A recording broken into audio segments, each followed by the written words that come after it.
All right, I'm gonna go back just a tad bit. Let me go. Let's go right there. All right. And that's against the law. No, it's not against the law.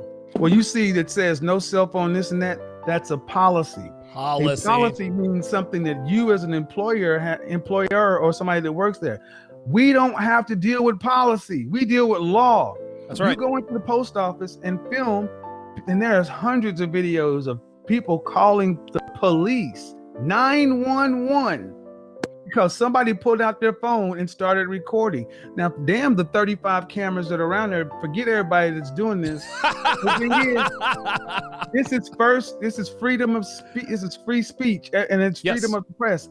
There is no expectation of privacy in public, especially in certain places. Now, if it's a personal business or something else like that, that's different. But in public say your house. But that's your private space. If you want privacy, go home and close the blinds. There it is. All right. So legal basis. So no laws are broken on YouTube. You volunteer to be on any video platform or whatever. It's like going on to the Tonight Show. Right. And saying, but here's the other thing. Yeah. I mean, I actually wanted to hear that part again, Rodney, based upon what you said. Yeah, it's like going on Tonight Show, which will be a commercial enterprise. You know what I'm saying? Yeah. All right, let's keep going. This whole thing about videos and this and that, YouTube platforms, they can pull videos up, take them down. There are policies left and right, but no laws are broken. So here's the funny thing. Let's just say you end up in court.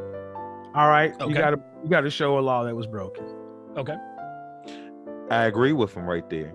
You do end up in court. You do have to show a law that was broken. That would be your cause of action. You know what I mean? She actually has one. She has one that's legitimate. It's a privacy tort, violation of her privacy, the appropriation of her image and likeness for his advantage. You know what I mean?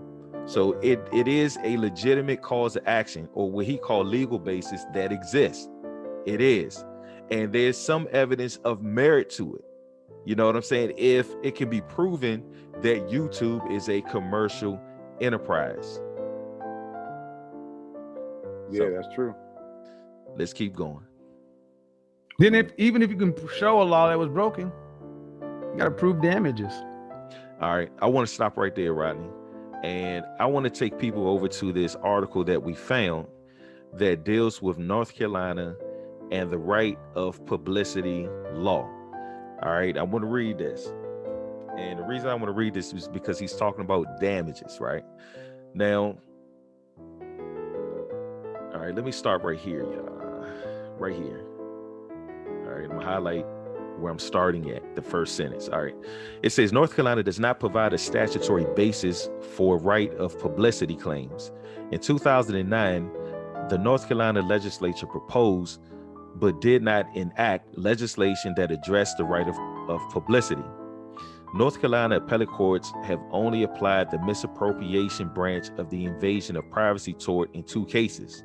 The Supreme Court of North Carolina last addressed misappropriation of image in 1938. It says in Flake versus Greensboro, right? Now, I want to show everyone something. So right here, we're going to discuss Flake versus Greensboro. Let me show y'all this. We were discussing Flake versus Greensboro right here. See, right here, when we're talking about, YouTube possibly being a commercial enterprise, we're actually talking about Flake, right? Flake versus Greensboro. All right. I just wanted to point that out in the case law because I want people to know, Rodney, like the stuff we read is all legitimate. So when we entertaining you all with our legal commentary, everything we read is legitimate and we read all facts. That's the stuff we deal with. So it says in Flake versus No, go ahead, say it again, Rodney. I said that's the only thing you can deal with is facts. Exactly. Now it says in Flake versus Greensboro News, in this case again was from 1938, the North Carolina Supreme Court recognized a cause of action for the unauthorized use of one's photograph or likeness in connection with an advertisement or other commercial enterprise.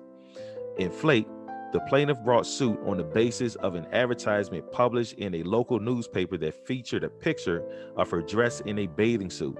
She showed evidence that the photograph was published in the instance without her consent.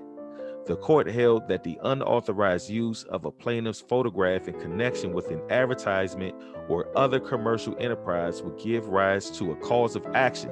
That's a law, y'all. But that absent of showing special damages, only nominal and injunctive relief can be granted. So Jessica will have to show special damages. She would have to show how was she injured. I mean, how was she damaged from this injury? That's what she would have to show, right?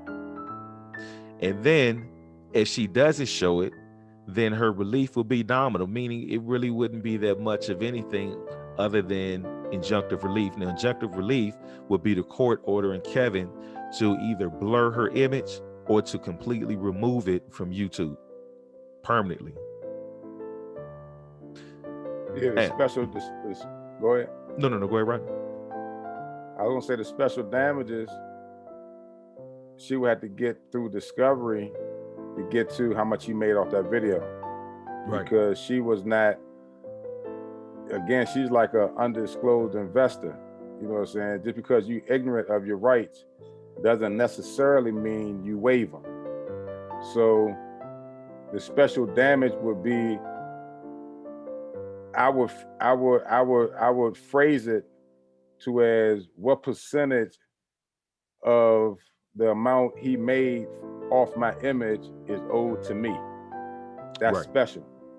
That's the special damages she or her legal team will have to explain. Right.